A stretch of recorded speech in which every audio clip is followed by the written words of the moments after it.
to Desert Storm, I had a neighbor who was a filmmaker. And in the excitement of getting ready to go and everything, she came to me and she said she'd like to film me. And I kind of laughed because I thought she was kidding me. And then when I realized what she meant, it was a very serious offer. And what it was my goodbye to my family if I didn't make it back. And she filmed me saying goodbye to my wife, to my daughter, and especially my son who was 3 months old. If I wouldn't have come home from Desert Storm, he really wouldn't have known me, so she wanted to make sure I had something to give him so he would remember me.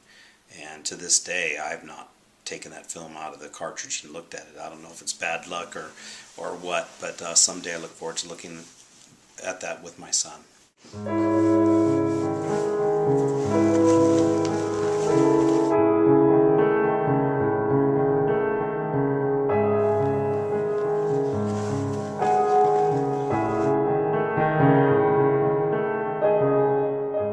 I was deployed to Afghanistan in support of Operation Enduring Freedom. There's always the constant threat of suicide bombers, and our close call, or my close call, happened when we were just leaving our safe area, what we would call a green zone or a safe area.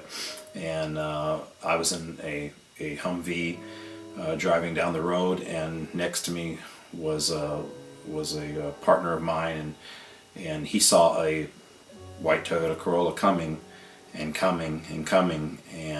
we got hit by that white Toyota Corolla, and that horrible sound of metal against metal where you close your eyes and you think the worst. I did. I closed my eyes waiting for a boom. There was no boom. I looked at my partner and he was talking, but no words were coming out. And so for that brief flash, that second in time, I thought that we were hit and that there was something wrong with my hearing, but actually he was so scared nothing was coming out of his mouth. And the bomb didn't detonate, and we went on our way.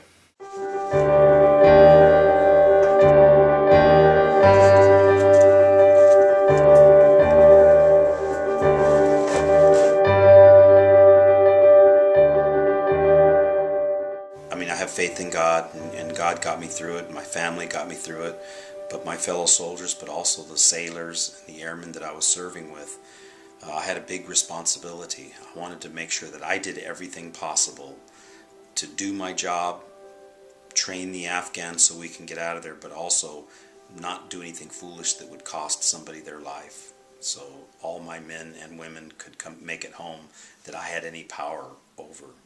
At the same time, being willing to do the job that we were doing meant that we had to take risks. We couldn't stay in one place and hide out when the going got tough. We had to be in there to be with the Afghans and train the Afghans, and also risk our lives for the Afghans as they risked their lives for us.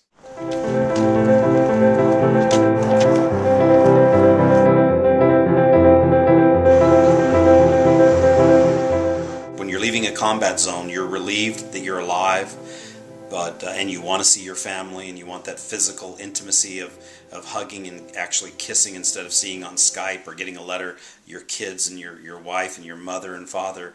But there also is a tremendous guilt for a lot of people that they are leaving fellow soldiers, sailors, and airmen behind, and also Afghan partners behind. And that's why some people continue to extend in a combat zone. Once you've been there, it's very, very hard to leave that.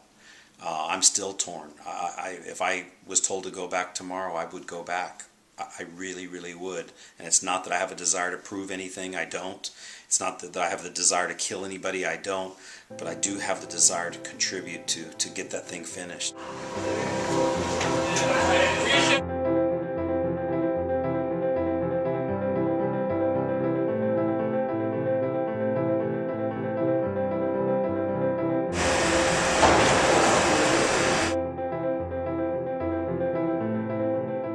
Living away from the family was extremely difficult. It wasn't like other times where I was a phone call or a short plane flight away. I knew that for 6 months at a time at least, I was going to have no physical contact with my family. So I think that was the hardest part of being away, and then just missing the small everyday things, the freedom to drive somewhere without the fear of getting blown up, without the fear of being attacked. the freedom to go for walks, the freedom to hold your family, to talk to them, look them in the eye, and go anywhere with your friends was really a difficult part. Oh, I miss Sunday mornings when my kids used to run in the bed and just we all used to just lay there together and just be in one big giant king size bed together.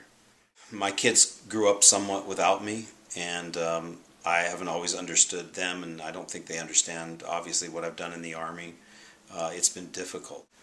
I thought about them a lot. I worried about them a lot. I thought about them a lot.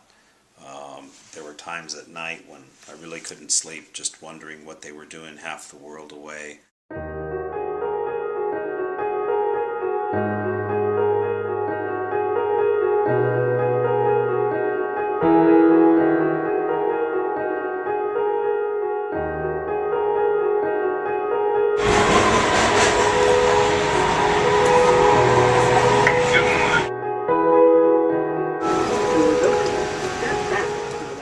Afghanistan's on my mind almost every day.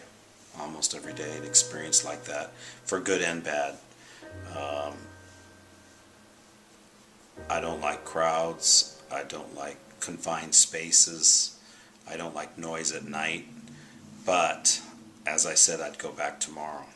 Um, there's beautiful places there. There are beautiful people there. I really, really wish there was peace there. I wish that my family could see Afghanistan and meet some of the characters in Afghanistan that I met. Some of the true heroes there, and just some of the average, everyday people. They're very good people. The indigenous people there, the native people of Afghanistan, are a hybrid mix of all kinds of different races and beliefs, and I think about them a lot. I think about the country a lot.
To be honest with you, that's my calling.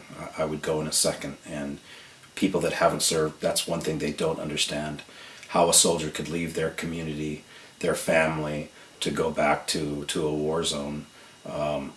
It's something that's just hard to explain. But I would go back in a second.